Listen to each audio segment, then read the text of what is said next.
Assalamualaikum semua. Buat anak kelas 7 sehat. Mudah-mudahan kalian semuanya sehat ya. Kalian akan belajar PKN di kelas 7 ini bersama Ibu. Perkenalkan, nama Ibu Bu Yuni. Lengkapnya Neng Yunita Nurmala Dewi. Kalian bisa panggil Ibu Bu Yuni. Bismillahirrahmanirrahim. Sebelum kita belajar, kita baca doa dulu. Bismillahirrahmanirrahim. Rabbi zidni ilman warzuqni fahman waj'alni minas sholihin. Amin. Bangsa Indonesia mengalami sejarah yang panjang dalam melawan penjajah. Kita pernah mengalami penderitaan ketika dijajah oleh Belanda. Sejarah juga mencatat kekalahan Belanda oleh Jepang dalam Perang Asia Timur Raya menyebabkan bangsa Indonesia dijajah oleh Jepang. Ibarat pepatah, lepas dari mulut harimau, masuk ke mulut buaya. Tepat kiranya untuk menggambarkan bagaimana kondisi penderitaan bangsa kita saat itu. Jepang mulai menguasai wilayah Indonesia setelah Belanda menyerah di Kalijati, Subang, Jawa Barat pada tanggal 8 Maret 1942. Kedatangan Jepang semula disangka baik oleh bangsa Indonesia. Banyak semboyan yang dikumandangkan oleh Jepang seperti Jepang Pelindung Asia, Jepang Pemimpin Asia, dan Jepang Cahaya Asia untuk menarik simpati bangsa kita. Kenyataan sejarah menunjukkan bahwa Jepang tidak berbeda dengan Belanda, yaitu meneruskan penjajahan atas bangsa Indonesia. Kemenangan Jepang di Asia tidak bertahan lama.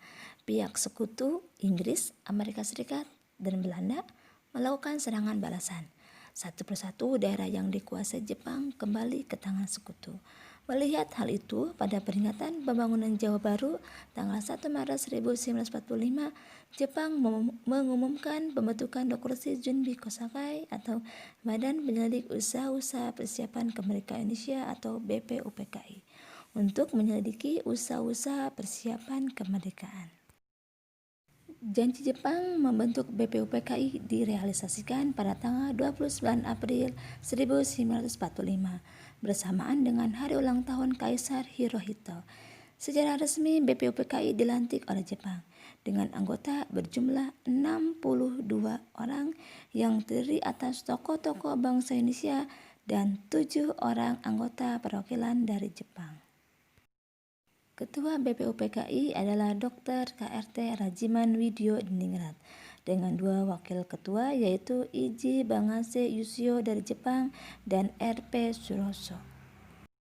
BPUPKI mengadakan sidang sebanyak 2 kali sidang resmi dan 1 kali sidang tidak resmi. Sidang resmi pertama dilaksanakan tanggal 29 Mei sampai dengan 1 Juni 1945 membahas tentang dasar negara. Sidang kedua berlangsung tanggal 10 sampai dengan 17 Juli 1945 dengan membahas rancangan Undang-Undang Dasar. Pada pelaksanaan sidang tidak resmi hanya dihadiri oleh 38 orang. Kegiatan ini berlangsung di masa reses antara sidang pertama dan sidang kedua. Tujuannya untuk membahas rancangan pembukaan Undang-Undang Dasar 1945 yang dipimpin oleh anggota BPUPKI Insinyur Soekarno. Sidang BPUPKI dilaksanakan di Gedung Cho Sang In dan kini gedung itu dikenal dengan sebutan Gedung Pancasila. Setelah kalian mendengar dan melihat informasi yang Ibu sampaikan, sekarang jawablah pertanyaan-pertanyaan bagaimana tentang pembentukan BPUPKI, tentang keanggotaan BPUPKI, tugas BPUPKI, dan sidang BPUPKI.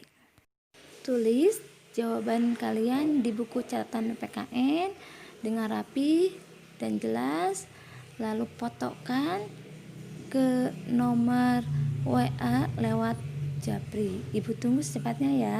Terima kasih. Wassalamualaikum warahmatullahi wabarakatuh.